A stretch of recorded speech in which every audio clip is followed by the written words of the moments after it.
കെട്ടുകളായത് കർമ്മം പുരുഷന് കെട്ടുകളറ്റേ മുക്തി വരൂ ദൃഢം. അതിനെയാണ് ഇവിടെ സൂചിപ്പിച്ചത്. നിജകർമ്മ സൂത്രം. ആരുടെ കർമ്മം കൊണ്ടാണ്? ഓരോരുത്തരുടെയും ലോകം അവരവരുടെ കർമ്മം കൊണ്ട്, കർമ്മമാകുന്ന സൂത്രം കൊണ്ട്, ചരട് കൊണ്ട് കെട്ടപ്പെട്ടതാണ്. അങ്ങനെയാണെങ്കിൽ എങ്ങനെയാണ് ഇത് കൂടെ ചേർന്ന് വരുന്ന ഒരേ അനുഭവം? അതിനെയാണ് കൂട്ടുപ്രാരബ്ധം എന്ന് പറയുന്നത്. ഈ ജോയിന്റ് വെഞ്ചർ എന്നൊക്കെ പറയില്ലേ, എന്താണ് പറയാ? Joint account. അങ്ങനെ പറഞ്ഞ ഐദർ ഓർ സർവൈവർ അക്കൗണ്ട്. ഈ അനുഭവങ്ങൾ ഒരുമിച്ച്, ഇപ്പൊ ഉദാഹരണത്തിന് ഒരു കുട്ടി മരിച്ച ദുഃഖം അനുഭവിക്കാനുള്ള അർഹതയുള്ള അച്ഛനും അമ്മയായിട്ട് അവിടെ ചേർന്ന് വരുള്ളൂ എന്നർത്ഥം. ഇതിനെയാണ് അന്യോന്യ പ്രാരബ്ധം അഥവാ കൂട്ടുപ്രാരബ്ധം എന്ന് പറയുന്നത്. അത്രയും പേര് ഒരുമിച്ച് മരിച്ചു, പക്ഷേ അതിൽ 6 മാസം പ്രായമായ ഒരു കുട്ടി രക്ഷപ്പെട്ടു. കാണുന്നില്ല പേപ്പറിലൊക്കെ പല വാർത്തകളിലൊക്കെ.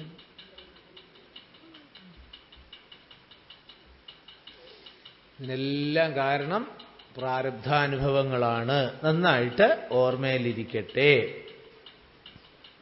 പിന്നെ മിത്ര, അരി, ഉദാസീന, ബാന്ധവ, ദേഷ്യ, മധ്യസ്ഥ, സുഹൃജന ഭേദബുദ്ധിപ്രമം ചിത്തമത്രേ നിരൂപിച്ചാൽ. ഈ ഭേദമൊക്കെ തോന്നുന്നത് അതിശയകരമാണ്. എന്തുകൊണ്ട്? നമ്മുടെ ഉള്ളിലുള്ള ഭേദബുദ്ധി കൊണ്ടാണ് ഇതെല്ലാം വരുന്നത്. ഇവരിലെല്ലാം വിളങ്ങുന്ന സർവേശ്വരനെ കണ്ടെത്തിക്കഴിഞ്ഞാൽ ഈ ഭാവം മുഴുവൻ ഭേദബുദ്ധി ഇല്ലാതെയാണ്. ഭേദബുദ്ധി ഇല്ലാതായെങ്കിലേ ഭേദഭക്തി ഇല്ലാതെയാകുള്ളൂ എന്ന്. ആർക്കാണ് അഭേദഭക്തി ഉണ്ടെന്ന് നമ്മൾ ഇന്നലെ പറഞ്ഞത്? അത് ഇന്നലത്തെ കാര്യം. ഇന്ന് രാവിലെ പറഞ്ഞത് ഇവിടെ ഓർമ്മയില്ല, പിന്നാണ് ഇനി ഇന്നലത്തെ കാര്യം.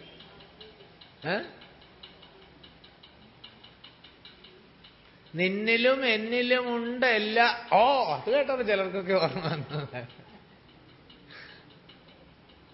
ഒരുപാട് കാര്യങ്ങൾ ഇങ്ങനെ ഒരുമിച്ച് പറഞ്ഞത് ഇതെല്ലാം കൂടെ ഞങ്ങൾ ഓർമ്മ വെക്കണമെന്ന് വെച്ചാൽ ഇത്തിരി പ്രയാസം തന്നെയാണല്ലേ. ഹനുമാൻ സ്വാമിയെക്കുറിച്ച് ഭഗവാൻ പറഞ്ഞപ്പോൾ കൊടുത്ത സർട്ടിഫിക്കറ്റ് അതായിരുന്നു. നിന്നിലും എന്നിലും ഉണ്ട് എല്ലാ നേരവും ഇവൻ തന്നുള്ളിൽ അഭേദയായുള്ളൊരു ഭക്തി. അപ്പൊ ഭേദബുദ്ധിയാണ് ഭേദഭക്തിയിലേക്ക് നയിക്കുന്നത്. എല്ലാം വേറെ വേറെ വേറെ എന്നുള്ള ഭക്തി ഉണ്ടാകുന്നത് ഭേദബുദ്ധി കൊണ്ടാണ്. അതുകൊണ്ടാണ് ദക്ഷയാഗ രംഗം കഴിയുമ്പോൾ ഭഗവാൻ മഹാവിഷ്ണു അവിടെ എഴുന്നള്ളിയിട്ട് എല്ലാം മംഗളമാക്കിയൊക്കെ യാഗമൊക്കെ തീർത്ത് കഴിയുമ്പോൾ ഭഗവാൻ അവിടെ ഒരു അനൗൺസ്മെന്റ് നടത്തുന്നുണ്ട്. ബ്രഹ്മാവ്, വിഷ്ണു, ശിവൻ എന്നൊക്കെ വേറെ വേറെ ആണെന്ന് ധരിക്കുന്നത് തെറ്റാണ്. ഒരേ ചൈതന്യമാണ്. ഇത് മൂന്നായിട്ട് ഫങ്ഷണൽ ഡിഫറൻസ് മാത്രമേ ഞങ്ങൾ തമ്മിൽ ഉള്ളൂ. ഇതറിയാത്തവന് ഒരിക്കലും ശാന്തി ഉണ്ടാവില്ല. അങ്ങനെയും കൂടെ ഒരു അനുഗ്രഹം ഭഗവാൻ അവിടെ തന്നിട്ടുണ്ട് എന്നർത്ഥം അല്ലേ. ഭേദബുദ്ധി നിലനിൽക്കുന്നിടത്തോളം കാലം അശാന്തി ഉണ്ടാകും. അശാന്തി ഉണ്ടായാൽ പിന്നെ സുഖമെവിടെ? അപ്പൊ സുഖം, ശാന്തി, സമാധാനമൊക്കെ വേണമെങ്കിൽ എന്ത് വേണം? ഈ ഭേദബുദ്ധിയൊക്കെ മാറിയിട്ട് എല്ലാം ഒന്നാണ് എന്ന് കാണാൻ കഴിയണം. എല്ലാം ഒന്നാണ് എന്ന് കാണണമെങ്കിൽ എന്ത് വേണം? എല്ലാറ്റിനെയും ഒന്നായിട്ട് ബന്ധിക്കുന്ന ഒരു കോമൺ ഫാക്ടർ, ഒരു പൊതു ഘടകം കണ്ടെത്തേണ്ടിയിരിക്കുന്നു എന്നർത്ഥം. ഏറ്റവും വലിയ പൊതു ഘടകം എന്താണ്? Highest common factor. നമ്മുടെ എല്ലാവരുടെയും ഉള്ളിൽ പ്രകാശിച്ചുകൊണ്ടിരിക്കുന്നത് ആ സർവേശ്വരനാണ് എന്ന ബോധം, അനുഭവം.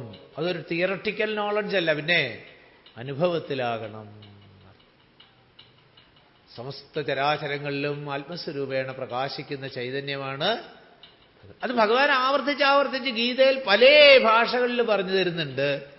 സമോഹം സർവഭൂതേഷു, എല്ലാ ഭൂതങ്ങളിലും ഞാൻ സമം. ആനയിൽ ഇച്ചിരി വലിയ ഭഗവാൻ, എറുമ്പിൽ ഇത്തിരി ചെറിയ ഭഗവാൻ, അങ്ങനെയൊന്നുമില്ല. ഭഗവത് തത്വത്തിന് വലിപ്പ ചെറുപ്പമില്ല. പിന്നെ ഉപാധികൾക്ക് വലിപ്പച്ചെറുപ്പം ഉണ്ടാവാം. സമോഹം സർവഭൂതേഷു. ഏതൊരു പരമേശ്വരനെയാണ് അറിയേണ്ടതെന്ന് പിന്നീട് സൂചിപ്പിക്കുന്നു. എന്ത്? സർവഭൂതേഷു സമം തിഷ്ഠന്തം പരമേശ്വരം. എല്ലാറ്റിലും ഒരുപോലെ സന്നിധാനം ചെയ്യുന്ന പരമേശ്വരനെ അറിയൂ. ആ ഭഗവാനെ അറിഞ്ഞു കഴിഞ്ഞാൽ ഭേദബുദ്ധി, അതുവഴി ഭേദഭക്തിയും ഇല്ലാതെ. നമുക്കൊക്കെ ഇപ്പോൾ ഭേദഭക്തിയാണ് ഉള്ളതെന്ന് ഓർമ്മയിരിക്കട്ടെ. അത് ഭേദഭക്തി അഭേദഭക്തിയാക്കാൻ അറിവ് വേണം. അതിന് ഗുരുനാഥന്റെ അനുഗ്രഹം ഉണ്ടാകട്ടെ എന്ന് പ്രാർത്ഥിച്ചുകൊണ്ട് അടുത്ത ഭാഗത്തേക്ക് നമുക്ക് കടക്കാം.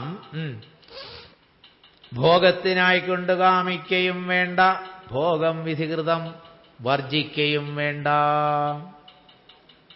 എന്തൊക്കെയാണോ നമ്മുടെ കർമ്മ ഫലം അനുസരിച്ച് വന്നു ചേരുന്നത് അതിനെ അപ്പോഴപ്പോൾ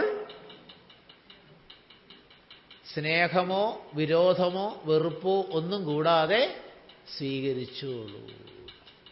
അതിനെ സമർത്ഥിക്കാൻ വേണ്ടിയിട്ട് ഒരു ലോകോക്തി ഭാവത്തിൽ, ഒരു ജനറൽ സ്റ്റേറ്റ്മെന്റിന്റെ ഭാവത്തിൽ ലക്ഷ്മണനെ കൊണ്ട് ആചാര്യൻ പറയിക്കുന്നു. എന്ത്?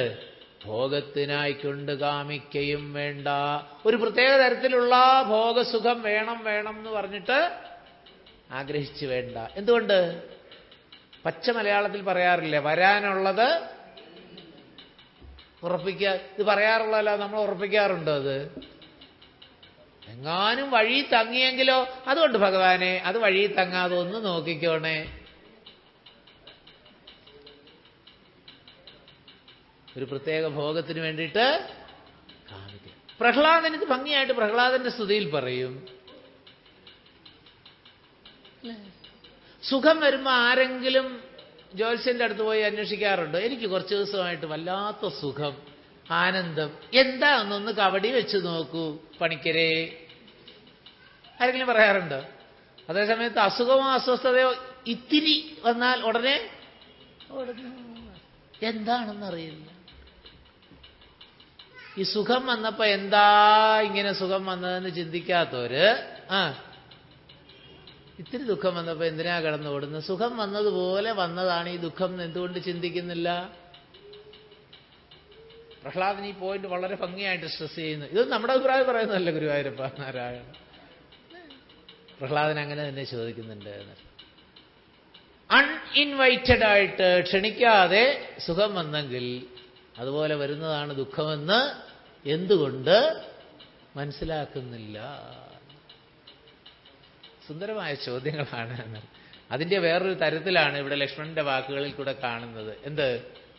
ഭോഗത്തിനായിക്കൊണ്ട് കാമിക്കയും വേണ്ട, പിന്നെ ഭോഗം വിധികൃതം. എന്താ അവിടെ വിധികൃതം?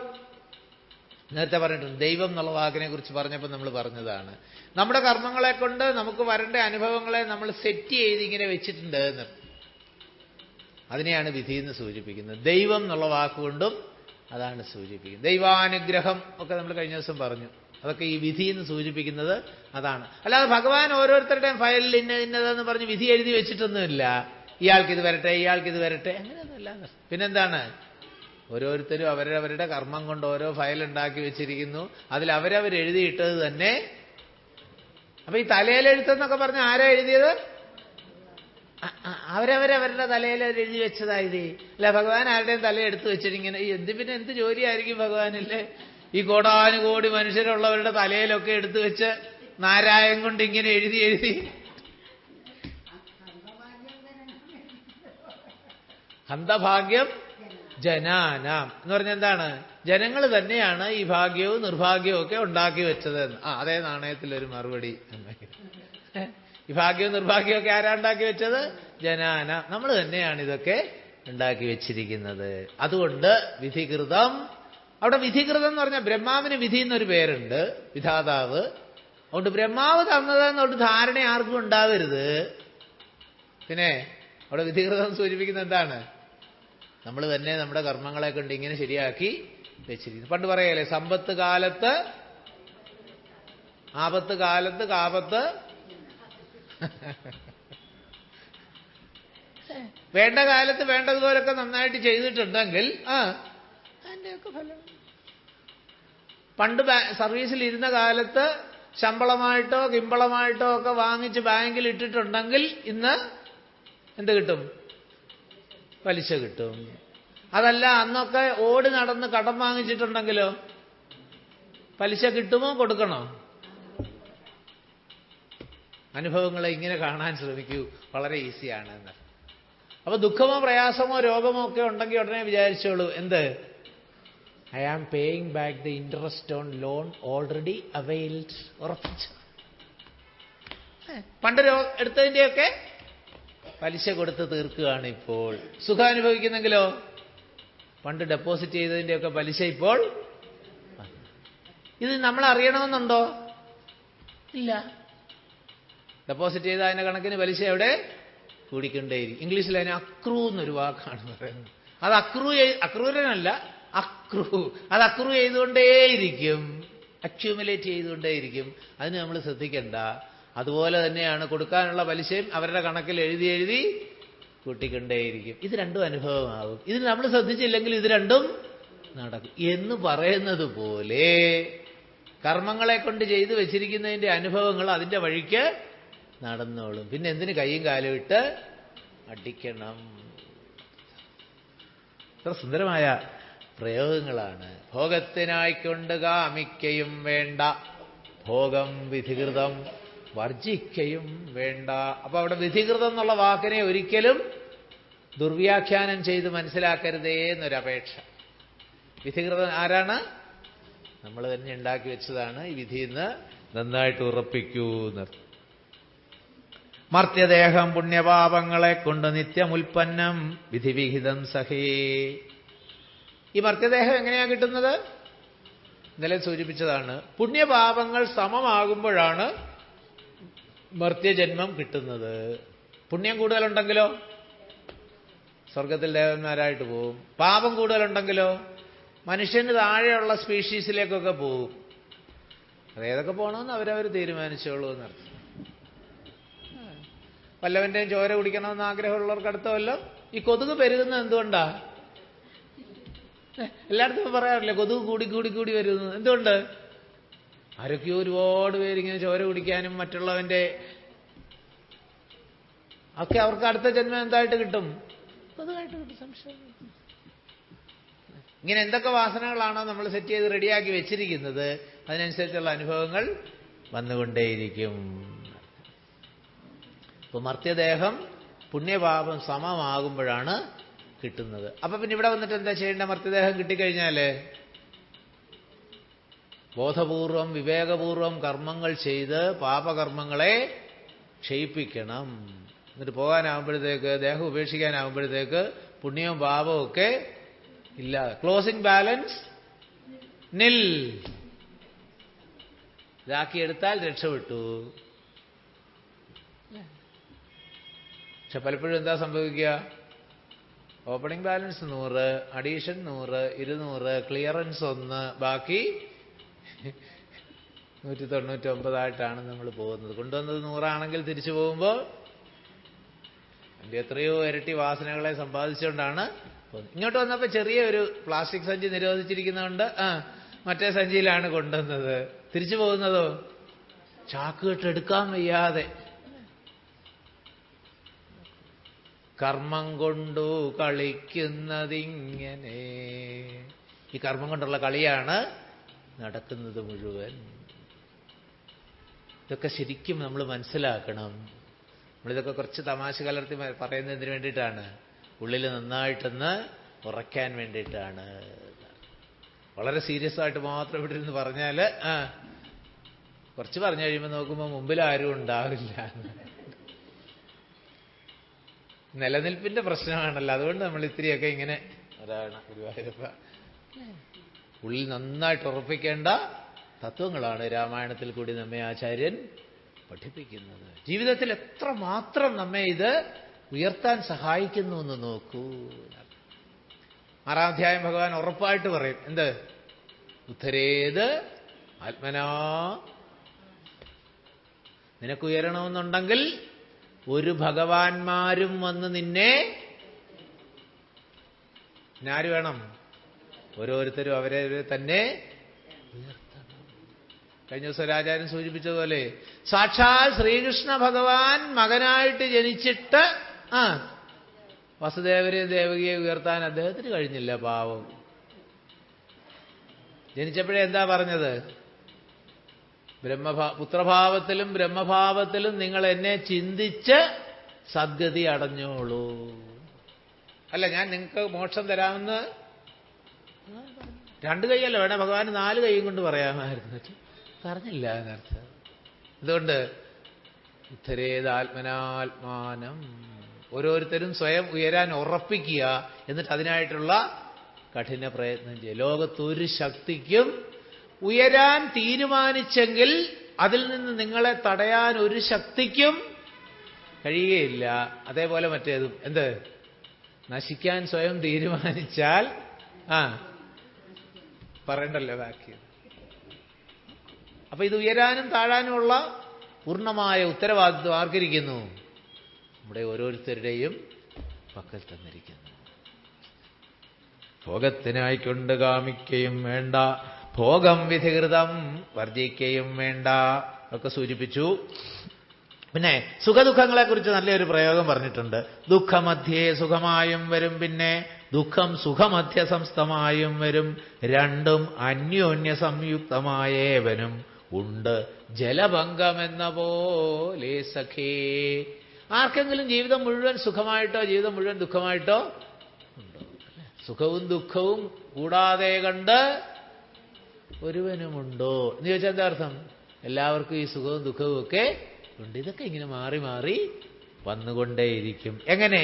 ജലഭംഗമെന്ന പോലെ സഖേ. ചില സമയത്ത് ടാപ്പിൽ കൂടെ വരുന്ന വെള്ളം എങ്ങനെ ഇരിക്കും? കലങ്ങി വല്ലാണ്ടിരിക്കും. കുറച്ചു നേരം ആ വെള്ളം ഇരുന്ന് കഴിയുമ്പോഴോ സെറ്റിൽ ചെയ്യാന്നാണ് നമ്മൾ മലയാളത്തിൽ കൂടെ പറയാറുള്ള വാക്കല്ലേ. ആ വെള്ളം ഇങ്ങനെ, ആ ചെളിയൊക്കെ അപ്പോഴെങ്ങനെ ഇരിക്കും? തെളിഞ്ഞിരിക്കും. ചെറുതായിട്ട് പാത്രം നനങ്ങുമ്പോഴോ ചെറുതായിട്ട് അടിയിൽ നിന്ന് ഇങ്ങനെ അത് ഇളകി ഇളകി മേളിലേക്ക് വരും. അതാണ് ഉദാഹരണം സൂചിപ്പിച്ചത്. ഉണ്ട് ജലഭംഗമെന്ന പോലെ സഖേ. ആകയാൽ ധൈര്യേണ വിദ്വജ്ജനം ഹൃദി ശോകഹർഷങ്ങൾ കൂടാതെ വസിക്കുന്നു. ഈ ശോകഹർഷങ്ങളൊക്കെ ആർക്കാ വരുന്നത്? അബുധന്മാർക്കാണ്, അറിവില്ലാത്തവർക്കാണ്. അറിവ് നേടിയവർക്ക് ശോകവും ഹർഷവും ഒന്നുമില്ല. ചിത്രകേതുവിന് കുട്ടിയുണ്ടാവാതിരുന്നിട്ട് കുട്ടി വേണേന്നും പറഞ്ഞിരുന്നപ്പോൾ അങ്കിരസും നാരദനും ഒക്കെ കൂടെ ചെന്ന് പറഞ്ഞു, നിങ്ങൾക്ക് കുട്ടി ഉണ്ടാവാൻ യോഗമില്ല, വെറുതെ എന്തിനാ? അല്ലല്ലല്ല, എനിക്കൊരു കുട്ടിയെ കൂടിയേ കഴിയൂ. അത്ര നിർബന്ധമാണെങ്കിൽ ഒരു കുട്ടിയെ തരാം. എന്ത് തരുന്ന കുട്ടി? ശോകവും ഹർഷവും തരുന്ന കുട്ടിയായിരിക്കും എന്ന് പറഞ്ഞു. ഇപ്പൊ ആ വാക്ക് പറഞ്ഞുകൊണ്ടാണ് പെട്ടെന്നത് ഓർത്തത്. ശോകവും ഹർഷവും തരുന്ന കുട്ടിയായിരിക്കും എന്ന് പറഞ്ഞിട്ടാണ്. പക്ഷെ അത് ഹർഷം എന്നുള്ള ഭാഗം മാത്രമേ ചിത്രകേതു ശ്രദ്ധിച്ചുള്ളൂ. പിന്നെ ശോകം എന്നുള്ളത് ശ്രദ്ധിച്ചില്ല. പക്ഷെ മറ്റുള്ളവരെല്ലാവരും കൂടെ അത് ശോകമാക്കി കൊടുത്തു എന്നാണ്. എങ്ങനെ? ഭാര്യമാരുണ്ടായിരുന്നു, പക്ഷെ അവരിലാർക്കും കുട്ടികളില്ലായിരുന്നു. അതിലേറ്റവും സീനിയർ മോസ്റ്റ് ഭാര്യയിലാണ് കുട്ടിയുണ്ടായത് ഈ മന്ത്രപ്രയോഗം കൊണ്ട്. അതുകൊണ്ട് സ്വാഭാവികമായിട്ടും ആ ഭാര്യയോട് കൂടുതൽ താല്പര്യം തോന്നി. അപ്പൊ മറ്റുള്ള ഭാര്യമാരെല്ലാവരും കൂടെ എന്ത് ചെയ്തു? കുട്ടിയെ വിഷം കൊടുത്ത്. ഈ കുതന്ത്രങ്ങളൊക്കെ അന്നും ഉണ്ടേ, ഇല്ലാതൊന്നും വിചാരിക്കണ്ട. അവസാനം എന്ത് ചെയ്തു? കുട്ടി എങ്ങനെയാ? അവർ നേരിട്ടല്ല ചെയ്തത്, പിന്നെ കുട്ടിയെ പരിചരിക്കുന്ന ഒരു ആയ ഉണ്ടായിരുന്നു. ആ ആയയെ സ്വാധീനിച്ചിട്ടാണ് സാധിച്ചത്. അപ്പൊ ഇതൊക്കെ അന്നും ഉണ്ടായിരുന്നു എന്ന് ഓർത്തോണം. അപ്പോഴത്തേക്ക് കൈയും കാലും ഇട്ട് അടിച്ചു തുടങ്ങി. അപ്പൊ നാരദരും ഒക്കെ വന്നപ്പോ പറഞ്ഞു, എന്ത്? ഞാൻ അപ്പോഴേ ശൊന്നെ എന്ത് പറഞ്ഞു? ശോകവും ഹർഷവും തരുന്ന കുട്ടിയായിരിക്കും എന്ന് പറഞ്ഞില്ലേ? കുറച്ച് നാള് ഹർഷം തന്നു, ഇനി കുറച്ചു നാളത്തേക്കുള്ള ശോകം തന്നു. ആ കുട്ടി അങ്ങോട്ട് പോയി. അയ്യോ, എനിക്ക് ഒരു തവണ കൂടെ ആ കുട്ടി അച്ഛാന്ന് വിളിക്കുന്നു എന്ന് കേൾക്കണേ. ഒത്തിരി പ്രയാസമുള്ള കാര്യമാണ്. അല്ല, എനിക്കത് കേട്ടേ വെക്കൂ, ഒരു തവണ കൂടെ പ്ലീസ്. നാരദൻ വിചാരിച്ച് പാവം, ആഗ്രഹമല്ലേ, സാധിച്ചു കൊടുക്കണ്ടേ. അപ്പോൾ ഒന്ന് ട്യൂൺ ചെയ്ത് യോഗസിദ്ധി കൊണ്ട് കുട്ടിയെ വിളിച്ച് നിർത്തി. സംസാരിച്ചോളൂ, നമ്മൾ ഇത് കണക്ട് ചെയ്തിട്ടൊക്കെ പറയില്ലേ, സംസാരിച്ചോളൂ. അതുപോലെ നാരദർ പറഞ്ഞു സംസാരിച്ചോളൂ. അപ്പൊ ചിത്രകേതു ഗദ്ഗത സ്വരത്തിൽ പറഞ്ഞു, കുട്ടാ ഒരു തവണ അച്ഛാന്നൊന്ന് വിളിക്കൂ. അപ്പൊ കുട്ടൻ എന്താ മറുപടി പറഞ്ഞത്? ഏതച്ഛൻ ഏതമ്മ? എത്രയോ ജന്മത്തിൽ ഞാൻ പലരുടെ അച്ഛനായിട്ടിരുന്നിട്ടുണ്ട്, അമ്മയായിട്ടിരുന്നിട്ടുണ്ട്. ഇതിലേത് അച്ഛനെയായിപ്പം വിളിക്കേണ്ടത്? കേട്ടപ്പോൾ മനസ്സിലായി. എന്ത്? ഈ അച്ഛൻ അമ്മ മകൻ എന്ന് പറയുന്ന ബന്ധമൊക്കെ ഇതിലിരിക്കുന്നതേ ഉള്ളൂ. ഇത് പോയി കഴിയുമ്പോൾ പിന്നെ അപ്പൊ ചിത്രകേതുവിനൊരു ബോധോദയം ഉണ്ടായി. അപ്പോൾ നാരദന് മനസ്സിലായി. എന്ത്? ഈ ഇങ്ങനെ വരുന്ന നല്ല സമയത്താണ് ഒരു ഡോസ് കൊടുത്താൽ ഏൽക്കുന്നത്. അപ്പോഴാണ് ചിത്രകേതുവിന് നാരദൻ ധർമ്മോപദേശം ചെയ്യുന്നത്. ഭാഗവതത്തിലെ നല്ല പ്രസിദ്ധമായ ഒരു ഭാഗമാണ്. അതുപോലെയാണ് ഇപ്പോൾ ഗുഹന് ലക്ഷ്മണൻ പറഞ്ഞു കൊടുത്തത് ഈ ഭാഗം. ശോകഹർഷങ്ങൾ കൂടാതെ വസിക്കുന്നു, തുല്യനിന്ദാസ്തുതിർമൗനി സന്തുഷ്ടോ യേന കേനചിത്. നിന്ദയും സന്തോഷവും ദുഷ്ടിയൊക്കെ ഒരേപോലെ കാണുന്നു മഹാത്മാക്കൾ. അതാണ് ഇവിടെ പറഞ്ഞു. ഇഷ്ടമായുള്ളത് തന്നെ വരുമ്പോഴും ഇഷ്ടമില്ലാത്തത് തന്നെ വരുമ്പോഴും തുഷ്ടാത്മനാമരുവുന്നു ബുധജനം ദൃഷ്ടമെല്ലാം മഹാമായേതി ഭാവനാൽ. ഇതൊക്കെ മായയുടെ ഒരു കളി കൊണ്ട് തോന്നുന്നതാണ്. അല്ല, ഇതൊന്നും ശാശ്വതമായത് ഒന്നുമല്ല. ഇപ്പൊ ഇത് വരുന്നു, അടുത്തത് വേറെ, ഇങ്ങനെ മാറി മാറി വരും. ഈ ബോധത്തോടു കൂടി അറിവുള്ളവർ, മഹാത്മാക്കൾ, സ്ഥിതപ്രജ്ഞർ അനുഭവങ്ങളെ അങ്ങനെ നേരിടുന്നു എന്ന് പറഞ്ഞിട്ട് പിന്നെ ബാക്കി കഥാഭാഗമൊക്കെയാണ് പറയുന്നത്. ഇവരെ ഞാനും കൂടെ വരട്ടെ എന്നൊക്കെ ഗുഹൻ ചോദിച്ചു. അപ്പൊ പറഞ്ഞു വേണ്ട, അങ്ങനൊന്നും വന്നാൽ ശരിയാകില്ല. ഒരു സത്യമൊക്കെ കൊടുത്തു. എന്ത്? 14 സംവത്സരമൊക്കെ കഴിഞ്ഞ് ഞാൻ ഇതിലെ വരുമ്പോൾ നമുക്ക് കാണാം എന്നൊക്കെ പറഞ്ഞ് ഗുഹനെ യാത്ര അയച്ചു. എന്നിട്ട് ഇവിടുന്ന് നേരെ പോയി ഭരദ്വാജാശ്രമത്തിലേക്ക് പ്രവേശിക്കുന്ന ഭാഗമാണ് സൂചിപ്പിക്കുന്നത്. അത് കഴിഞ്ഞിട്ട് കുറച്ചുകൂടെ മുമ്പോട്ട് പോയിട്ട് വാൽമീകി ആശ്രമം, ഇന്നലെ നമ്മൾ പറഞ്ഞപ്പോൾ സൂചിപ്പിക്കുകയുണ്ടായി. വാൽമീകിയുടെ ഭഗവാൻ വാൽമീകിയും തമ്മിലുള്ള ഒരു സംവാദത്തിന്റെ കാര്യം സൂചിപ്പിക്കുകയുണ്ടായി. അതിവിടെയാണ് വരുന്നത് എന്നർത്ഥം. എവിടെയാണ് ഞങ്ങൾക്ക് ഒരുമിച്ച് താമസിക്കാൻ കഴിയുന്നത് എന്ന് പറഞ്ഞു തരണം എന്ന് വാൽമീകിയോട് ചോദിക്കുകയാണ്. യാതൊരിടത്ത് സുഖേന വസിക്കാവൂ സീതയോടും കൂടി എന്നരുൾ ചെയ്യണം. സീതയെ ഒന്നിച്ച് താമസിക്കാൻ പറ്റിയ ഒരു സ്ഥലം പറഞ്ഞു തരൂ എന്ന് വാൽമീകി മഹർഷിയോട് ശ്രീരാമചന്ദ്രൻ ആവശ്യപ്പെടുന്നു. അത് ലൗകിക ബുദ്ധിയാ കേട്ടാൽ പ്ലെയിൻ മീനിങ് ആണ് തോന്നുന്നതെങ്കിലും വാൽമീകി മഹർഷി അതിന്റെ ശരിയായ നിഗൂഢമായ അർത്ഥത്തെ എടുത്തിട്ട് സുന്ദരമായ മറുപടിയാണ് ഏതാനും ശ്ലോകങ്ങളിൽ കൊടുക്കുന്നത്. സർവലോകങ്ങളും നിങ്കൽ വസിക്കുന്നു, സർവലോകേഷു നീയും വസിച്ചിടുന്നു. അത് രണ്ടും കൂടെ ചേർത്ത് ഒറ്റ വാക്ക് പറയൂ. സർവലോകേഷു നീയും വസിച്ചിടുന്നു, സർവലോകങ്ങളും നിങ്കൽ വസിക്കുന്നു. ഒറ്റ വാക്ക്. വാസുദേവൻ. ഇതർത്ഥം എല്ലാറ്റിനെയും വസിപ്പിച്ച് എല്ലാറ്റിലും വസിച്ച് അതിനെയൊക്കെ പ്രകാശിപ്പിക്കുന്ന ചൈതന്യമാണ്. വാസു പ്ലസ് ദേവനാണ് വാസുദേവൻ. വാസു ശബ്ദം എന്തിനെ സൂചിപ്പിക്കുന്നു? വസിക്കുക, വസിപ്പിക്കുക എന്നുള്ളതിനെ സൂചിപ്പിക്കുന്നു. ദേവശബ്ദം ദ്യോതിപ്പിക്കുന്നതിനെ സൂചിപ്പിക്കുന്നു. അപ്പൊ വാസുദേവൻ എന്നുള്ളതിന്റെ അർത്ഥം എന്താണ്? വസുദേവപുത്രൻ എന്നല്ല, പിന്നെ അത് അതിന്റെ സ്ഥൂല അർത്ഥം. സൂക്ഷ്മമായിട്ട് എല്ലാറ്റിലും വസിച്ചുകൊണ്ട്, എല്ലാറ്റിനെയും വസിപ്പിച്ചുകൊണ്ട്, എല്ലാറ്റിനെയും പ്രകാശിപ്പിക്കുന്ന ചൈതന്യം. അതൊറ്റ വാക്കില് അങ്ങനെ കാണാം എന്നർത്ഥം.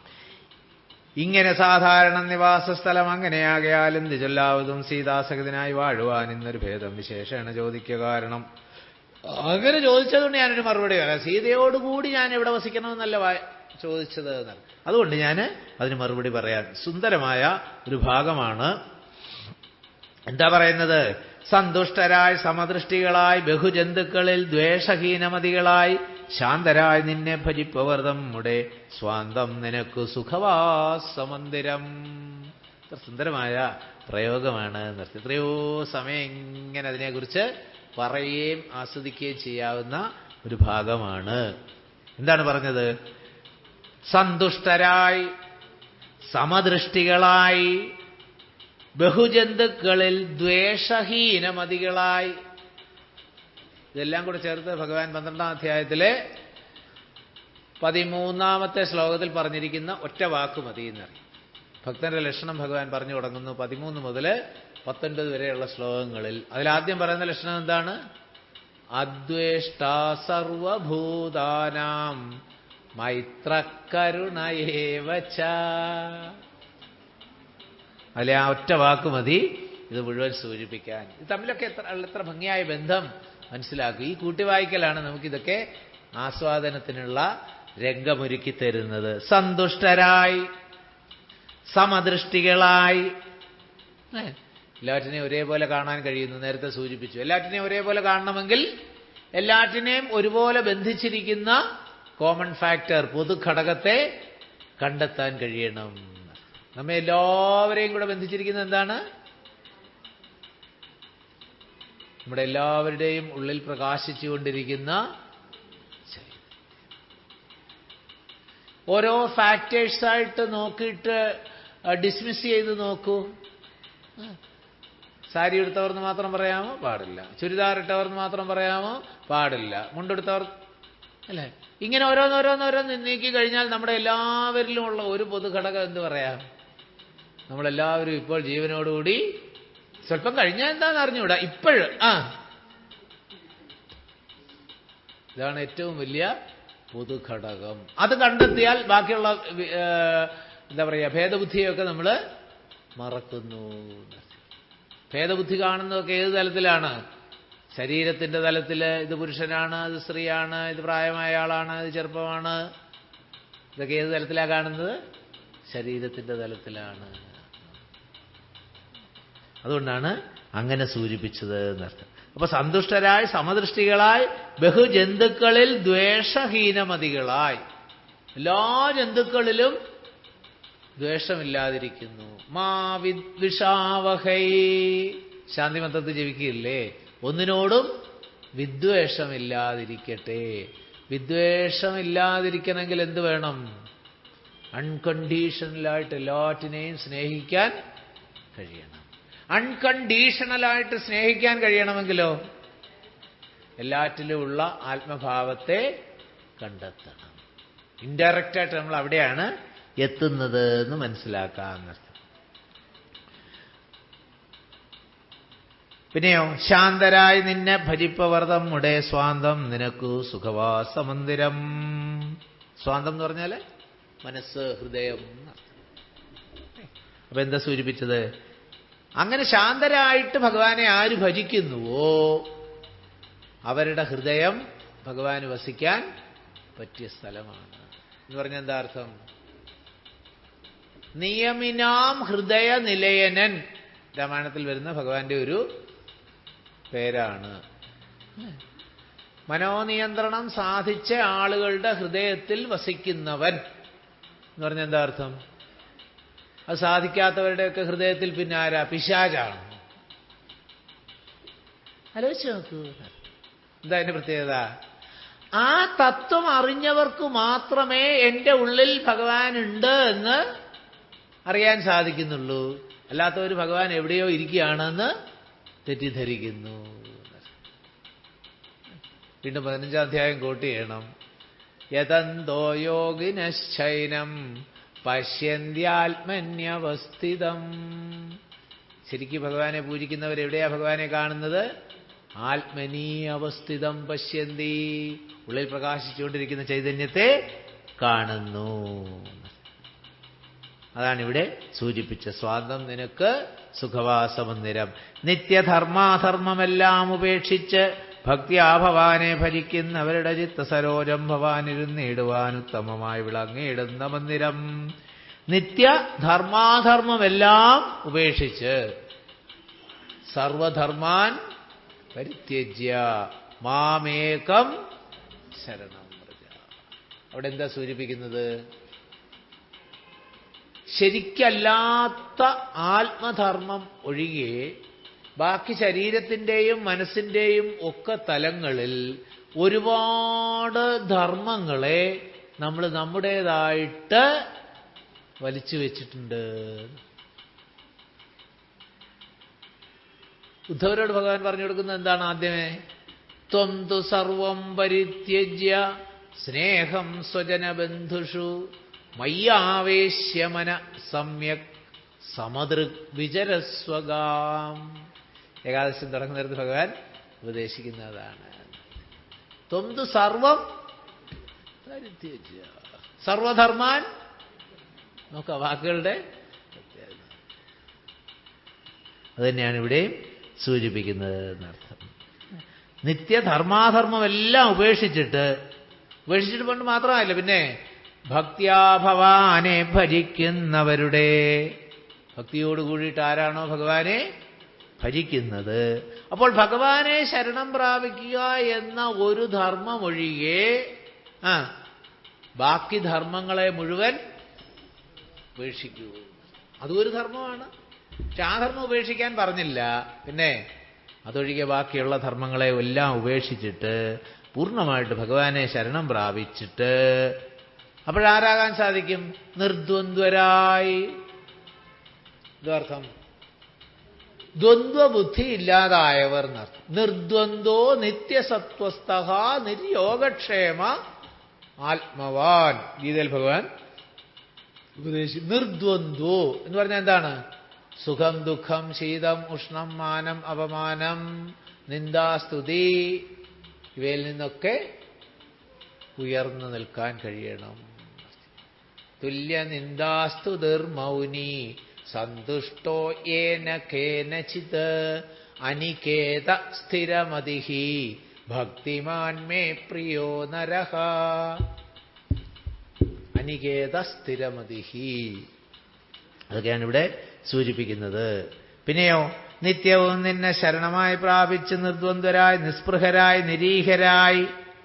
നിരീഹർ എന്ന് പറഞ്ഞാൽ ഒന്നിലും ഇച്ഛ ഇല്ലാതെ, സ്പൃഹ ഉറച്ച് കട്ടികൂടിയ ആഗ്രഹം അതുമില്ലാതെ, വിഗതസ്പൃഹ ഗീതയിൽ നമ്മൾ പഠിച്ചതാണ്. അങ്ങനെ പിന്നെ അവരെന്ത് വരുന്നു? ത്വന്മന്ത്രജാപകരായുള്ള മാനുഷർ. ആകെ ഒരു രസം സുഖം കണ്ടെത്തുന്ന ഏതിലാണ്?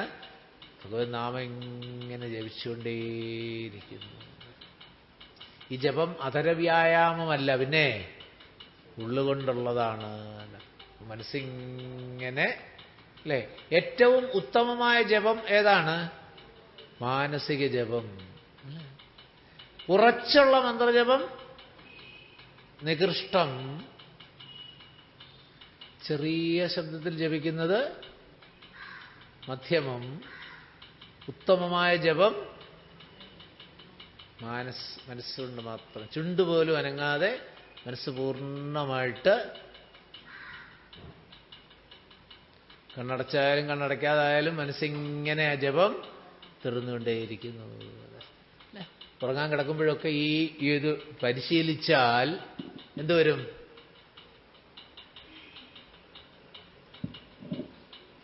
ശരീരം ഉറങ്ങുമ്പോഴും മനസ്സിൽ ഈ ജപം നടന്നുകൊണ്ടേയിരിക്കും.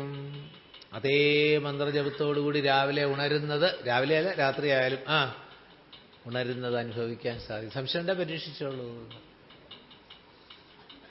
നാമം ജപിച്ചുകൊണ്ടേ ഉറക്കത്തിലേക്ക് വീണ് നോക്കൂ. നാമം ജപിക്കുമ്പോൾ മനസ്സ് അടങ്ങും.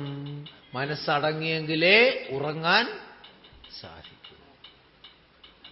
ഉറക്കം വരിക എന്നാണ് പറയാറുള്ളല്ലേ. ഉറക്കത്തെ വിളിക്കുക എന്ന് നമ്മൾ ആരും പറയാറില്ല. കുറച്ചു നേരമായിട്ട് കിടന്നിട്ട് ഉറക്കം വരുന്നില്ല എന്നല്ലേ പറയാറുള്ളൂ. അപ്പൊ ഉറക്കത്തിന്റെ സ്വഭാവം എന്താണ്? അത് തന്നെ വരണം. സാഹിത്യ ഭാഷയിൽ എന്താ പറയുന്നത്?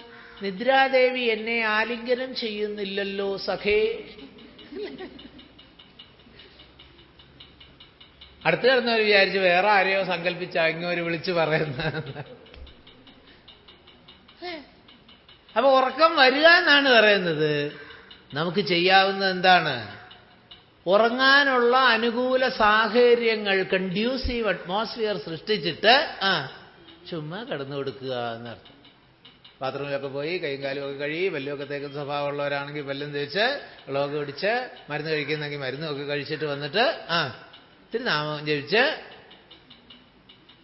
എന്റെ ജോലി തീർന്നു, ഇനിയും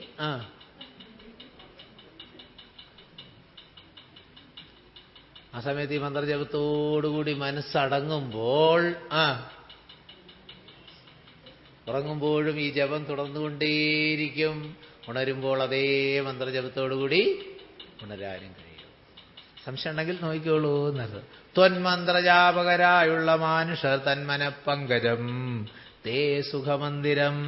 ശാന്തന്മാരായി നിരഹങ്കാരികളുമായി ശാന്തരാഗദ്വേഷമാനസന്മാരുമായി ലോഷ്ടാശ്മ കാഞ്ചന തുല്യമതികളാം ശ്രേഷ്ഠമതികൾ മനസ്തവ മന്ദിരം. സമലോഷ്ടാശ്മ കാഞ്ചനഹ. ഗീതയിൽ ഭഗവാൻ പറയുന്ന എന്താ ഈ സമലോഷ്ടാശ്മ കാഞ്ചന? മൺകട്ടയും കല്ലിനെയും സ്വർണത്തെയും ഒക്കെ ഒരേ ഭാവത്തിൽ. ഒരു ഭാര്യയും ഭർത്താവും കൂടെ നല്ല പ്രായമൊക്കെ ആയിക്കഴിഞ്ഞാണ് ഇനി നമുക്ക് സന്യസിക്കാം. പണ്ടത്തെ രീതി അതായിരുന്നു എന്നർത്ഥം. ഒരു പ്രായം കഴിഞ്ഞാൽ വാനപ്രസ്ഥം ഒരുമിച്ച്, പിന്നെ സന്യാസം സ്വീകരിക്കാം. സന്യാസം സ്വീകരിച്ച് വേണം ദേഹം ഉപേക്ഷിക്കാനെന്നാണ് നമ്മുടെ പഴയ സംവിധാനം. സന്യാസം സ്വീകരിക്കുക എന്ന് പറഞ്ഞാൽ വേഷം മാറുക എന്നർത്ഥമില്ലേ? അതല്ല, മനസ്സുകൊണ്ട് സന്യാസഭാവത്തിലെത്തലാണ് എന്നർത്ഥം. ഭാര്യയും ഭർത്താവും വീട് വിട്ടിറങ്ങി പോകുന്ന വഴിക്കാണ് ഒരു സ്വർണ്ണ നാണയം വഴി കിടക്കുന്നത് കണ്ടു. അന്ന് സ്വർണത്തിന് ഇത്രയും വിലയുള്ളതല്ല, അതുകൊണ്ടായിരിക്കും കണ്ടത്. ഇദ്ദേഹത്തിന് ഇത് കണ്ടപ്പോൾ പെട്ടെന്ന് അതിൻ്റെ പുറത്തൊന്ന് ചവിട്ടി നിർത്തി. ഇവരങ്ങോട്ട് നടന്നു പോയിട്ട് എടുക്കാമെന്ന് വിചാരിച്ചു. അത് വല്യമ്മ കണ്ടു ഇത്. ആ മണ്ണിനെയും ആ സ്വർണത്തെയും രണ്ടായിട്ട് കാണുന്ന നിങ്ങൾക്ക് സന്യസിക്കാൻ ആയിട്ടില്ല എന്ന് പറഞ്ഞു. സമലോഷ്ടാശ്മകാഞ്ചനഃ. മണ്ണിനെയും സ്വർണത്തെയും ഒക്കെ ഒരേപോലെ കാണാൻ. നമ്മളാണെ സ്വർണ്ണമായിരിക്കണമെന്നില്ല. ഇപ്പൊ ഈ ഒരുപാട് തിളങ്ങുന്ന സാധനങ്ങളുണ്ട്. അതാണെങ്കിൽ പോലും അല്ലെ, ഈ പ്രദർശനം വെക്കുമ്പോഴൊക്കെ ചിലപ്പോൾ മാറി എന്നൊന്ന് നോക്കൂ, അതെന്താണ്. അങ്ങനെ പണ്ട് പഠിച്ചിട്ടുണ്ട്, all that glitters is not gold. എന്നാലും ഒന്ന് നോക്കി, അത് പ്ലാസ്റ്റിക്കിന്റെ മറ്റേ കുട്ടികളുടെ ഉടുപ്പിൽ നിന്ന് കണ്ട് വീണതാണെന്ന് ഉറപ്പിച്ചിട്ട് അത്ര നേരം നാമജപവും കൂടെ നിന്നുപോയി എന്ന്. അനുഭവമല്ലേ? യോഷ്ടാശ്മകാഞ്ചന തുല്യമതികളാം ശ്രേഷ്ഠമതികൾ മനസ്തവ മന്ദിരം. അങ്ങനെയുള്ള ശ്രേഷ്ഠ ബുദ്ധികളുടെ മനസ്സ് ഭഗവാനെ അങ്ങേക്ക് ഇരിക്കാൻ പറ്റിയ സ്ഥലമാണ്. നിങ്കൽ സമസ്ത കർമ്മങ്ങൾ സമർപ്പിച്ച് നിങ്കലേ ദത്തമായോരു മനസ്സോടും സന്തുഷ്ടരായി മരുവുന്നവർ മാനസം സന്തതം തേ സുഖവാസായ മന്ദിരം. നിങ്കൽ സമസ്ത കർമ്മങ്ങൾ സമർപ്പിച്ച്, ഏത് സർവാണി കർമാണി മൈ സന്യസ്യ മത്പരാഹ. എൻ്റെ ഏതാണ്ട് ലിറ്ററൽ ട്രാൻസ്ലേഷൻ അല്ലേ ഇതെന്ന് നോക്കൂ. സമസ്ത കർമ്മങ്ങൾ സമർപ്പിച്ച് നിങ്കലേ ദത്തമായോ ഒരു മനസ്സോടും മയ്യേവ മനയാധൽസ്വാ തന്നെയാണ്. എന്നിട്ടോ സന്തുഷ്ടരായി മരുവുന്നു. നേരത്തെ നമ്മൾ പറഞ്ഞു ദരിദ്രൻ എന്ന് പറഞ്ഞ ആരാണ്? പറഞ്ഞിട്ടുണ്ടോ? ദരിദ്രന്റെ നിർവചനം മുമ്പേ പറഞ്ഞത്. എന്തെല്ലാം ഉണ്ടെങ്കിലും സന്തോഷമില്ലാത്തവനാണ് ദരിദ്രൻ. ഒന്നുമില്ലെങ്കിലും സന്തുഷ്ടനാണ് ധനികൻ. ഗുഡ്, അത്ര ഓർമ്മയുണ്ടല്ലോ. സന്തുഷ്ടരായി, ഇഷ്ടം ലഭിച്ചിട്ട് സന്തോഷമില്ലൊട്ടും, ഇഷ്ടേതരാപ്തിക്ക് അനുതാപവുമില്ല. ഇഷ്ടം സാധിച്ചു എന്ന് വിചാരിച്ചിട്ട് പ്രത്യേകിച്ചൊരു താല്പര്യവുമില്ല. അല്ല, ഇഷ്ടേതരാപ്തി, ഇതര ഇഷ്ടപ്രാപ്തി എന്ന് പറഞ്ഞാൽ മറിച്ച് ഒരനുഭവം വന്നാൽ അതില് അനുതാപവുമില്ല, ദുഃഖിക്കുന്നുമില്ല, അഥവാ ദുഃഖിച്ചുകൊണ്ടേയിരിക്കുന്നുമില്ല. പിന്നെ സർവവും മായേതി നിശ്ചിത്യ വാഴുന്ന. ഇതൊക്കെ മായയുടെ ഒരു കളിയല്ലേ, ഞാൻ എന്തിനാ ഇതൊക്കെ വിചാരിക്കുന്നത് എന്ന് ഉറപ്പിച്ച് ഇരിക്കുന്ന മഹാത്മാക്കളുടെ മനസ്സ് ഭഗവാനെ അങ്ങേക്ക് ഇരിക്കാൻ പറ്റിയ സ്ഥലമാണ്. പിന്നെയോ ഷഡ്ഭാവഭേദ വികാരങ്ങളൊക്കെയും ഉൾപ്പൂവിൽ ഓർക്കിലോ ദേഹത്തിനേ ഉള്ളൂ. എന്താ ഷഡ്ഭാവം? ഇംഗ്ലീഷിലും മലയാളത്തിലും പിന്നെ ഏത് ഭാഷയിലാ പറഞ്ഞ്? സംസ്കൃതത്തിലും പറഞ്ഞതാണ്. അസ്ഥി ജായതേ വർദ്ധതേ വിപരിണമതേ അപക്ഷീയതേ നശ്യതി. Birth, existence, growth, disease, decay, death. ഉണ്ടാകുക, നിലനിൽക്കുക, വളരുക, അസുഖം ബാധിക്കുക, ചീഞ്ഞളിയുക. ഒന്നുകൂടെ 3 ഭാഷയിലും പറഞ്ഞു. ഇതിനെയാണ് ഷഡ്ഭാവം എന്ന് സൂചിപ്പിക്കുന്നത്. ജന്മാദികൾ അത് പറഞ്ഞപ്പോഴും നമ്മൾ പറഞ്ഞതാണ്. ഈ 6 അവസ്ഥ എല്ലാ പ്രപഞ്ചത്തിൽ ഉണ്ടാകുന്ന എല്ലാറ്റിനും ഉണ്ട്. ഉണ്ടാകൽ, ഇല്ലാതാകൽ, അതിനിടയ്ക്കുള്ള മറ്റ് 4 ഭാഗങ്ങൾ. അതാണ് ഷഡ്ഭാവം എന്ന് സൂചിപ്പിച്ച്. അത് ആർക്കാ ഉള്ളത്? ഉൾപ്പൂവിലോർക്കിലോ മനസ്സുകൊണ്ട് ചിന്തിക്കുകയാണെങ്കിൽ എവിടെയാതുള്ളത്? ദേഹത്തിനേ ഉള്ളൂ. വേറൊന്നിനും ഇത് ബാധകമല്ല. ക്ഷുത്രുഭയ സുഖ ദുഃഖാദി സർവവും ചിത്തേജിരി വിചാരിക്കിൽ ആത്മാവിനില്ലേതും. ഈ വിശപ്പ്, ദാഹം, ഭയം, സുഖം, ദുഃഖം ഇതൊക്കെ ഇവിടെ ആത്മാവിൽ ഇതൊന്നും. അനാത്മവസ്തുക്കളിൽ മാത്രമാണ് ഈ ഭാവങ്ങളൊക്കെ നിലനിൽക്കുന്നത്. ആത്മഭാവത്തിൽ ഇതൊന്നും ഇല്ല. യുദ്ധം ഉറച്ചു ഭജിക്കുന്നവരുടെ ചിത്തം തവ സുഖവാസായ മന്ദിരം. ഇത് നല്ല ഉറപ്പ് വന്നിട്ട് ആരാണോ സന്തോഷമായിട്ട് കഴിയുന്നത് അവരുടെ മനസ്സിൽ ഭഗവാന് വസിക്കാൻ പറ്റിയ സ്ഥലമാണ്. പിന്നെയോ യാതൊരുത്തൻ ഭവന്തം പരം ജിൽഖനം വേദസ്വരൂപമനേന്തം ഏകം സദാം വേദാന്തവേദ്യമാദ്യം ജഗൽ കാരണം നാദാന്തരൂപം പരബ്രഹ്മമച്യുതം സർവഗുഹാശേസ്തം സമസ്താധാരം സർവഗതം പരാത്മാനം അലേപകം വാസുദേവം വരദം വരേണ്യം ജഗദ്വാസിനാമാത്മനാ കാണുന്നതും സദാ തസ്യ ചിത്തേ ജനകാത്മജയാ സമം നിസ്സംശയം വസിച്ചീടുക ശ്രീപതേ. യാതൊരുത്തൻ ഭവന്തം പരം ജിൽഖനം വേദസ്വരൂപം അനന്തമേകം സദാ. ഈ വാക്കുകളൊക്കെ നമ്മൾ നേരത്തെ കണ്ടിട്ടുള്ളതാണ് എന്നർത്ഥം. വേദാന്തവേദ്യമാദ്യം ജഗൽ കാരണം. വേദാന്തവേദ്യനായ ഭഗവാനാണ്, ജഗത്തിന് കാരണനാണ്, ആദ്യനാണ്. നാദാന്തരൂപം പരബ്രഹ്മമച്യുതം സർവഗുഹാശയസ്ഥം. സർവഗുഹാശയസ്ഥം എന്ന് പറഞ്ഞാൽ എന്താണ്? എല്ലാവരുടെയും സമസ്ത ജീവികളുടെയും സകല ചരാചരങ്ങളുടെയും ഹൃദയഗുഹയിൽ വസിക്കുന്നവൻ. പിന്നെ പരാത്മാനമലേപകം സർവഗതം. സർവഗതം എന്ന് പറഞ്ഞാൽ എല്ലായിടത്തും വ്യാപിച്ചിരിക്കുന്നവൻ, വ്യാപനത്വത്തെ സൂചിപ്പിക്കുന്നു.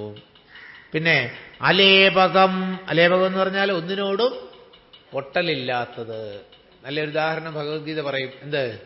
പത്മപത്രമിവ അംഭസ. താമരയിലെയും വെള്ളവും പോലെ.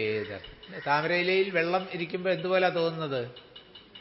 മുത്തുമണി ഇരിക്കുന്നത് പോലാണ് തോന്നുക, സൂര്യപ്രകാശം കൂടെ വരുമ്പോൾ. ആചാര്യസ്വാമികൾ ഭരഗോവിന്ദത്തിൽ എന്താ പറയുന്നത്? നളിനീദള ഗത ജലമതി തരളം. പക്ഷെ ആ വെള്ളം ആ ചേമ്പലയിൽ നിന്ന് താഴെ വീണ് കഴിയുമ്പോഴോ, അല്ലെങ്കിൽ താമരയിലയിൽ നിന്ന് വീണ് കഴിയുമ്പോഴോ അവിടെ വെള്ളം ഉണ്ടായിരുന്നു എന്നുള്ളതിൻ്റെ ഒരു സ്പർശവുമില്ല. ഇതിനെയാണ് അലേപകത്വം എന്ന് സൂചിപ്പിക്കുന്നത്. വാസുദേവം വരദം വരേണ്യം ജഗദ്വാസിനാമാത്മനാ കാണുന്നതും സദാ. വാസുദേവ ശബ്ദത്തെ ഇപ്പൊ നമ്മൾ കണ്ടതേ ഉള്ളൂ. എന്താണ്? എല്ലാറ്റിലും വസിച്ചുകൊണ്ട് എല്ലാറ്റിനെയും ദ്യോതിപ്പിക്കുന്ന, പ്രകാശിപ്പിക്കുന്ന ചൈതന്യം. അതാണ് ഭഗവാൻ വാസുദേവൻ ഭഗവത്ഗീതയിൽ പറഞ്ഞത്. വാസുദേവ സർവമിതി സമഹാത്മാ സുദുർലഭ. സമസ്തവും വാസുദേവൻ എന്ന് മനസ്സിലാക്കുന്ന ആളുകൾ ദുർലഭമല്ല, പിന്നെ സുദുർലഭ, റയറസ്റ്റ് ഓഫ് ദി റയർ, സുദുർലഭ. ആ വാസുദേവ ശബ്ദമാണ് ഇവിടെ ഉപയോഗിച്ചത്. ജഗദ്വാസിനാമാത്മനാ കാണുന്നതും സദാ. എല്ലാ ജഗദ്വാസികളും തന്റെ ആത്മസ്വരൂപമായിട്ട് കാണുന്നതും അതാണ്.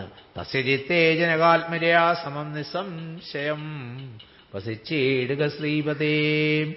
അടുത്ത വാക്ക് നമ്മളെപ്പോഴും കോട്ട് ചെയ്യാറുള്ളതാണ് ഒരുപാട് ക്ലാസ്സുകളിലൊക്കെ. സന്തതാഭ്യാസ ദൃഢീകൃത ചേതസാം. ഓർമ്മയുണ്ടോ? പലപ്പോഴും പറയാറുണ്ടെന്ന്. സന്തത അഭ്യാസ ദൃഢീകൃത ചേതസ. സ്ഥിരമായിട്ട് ക്ലാസ്സിൽ വരുന്നവരൊക്കെ തീർച്ചയായിട്ടും എത്രയോ തവണ കേട്ടിരിക്കും ഈ വാക്ക്.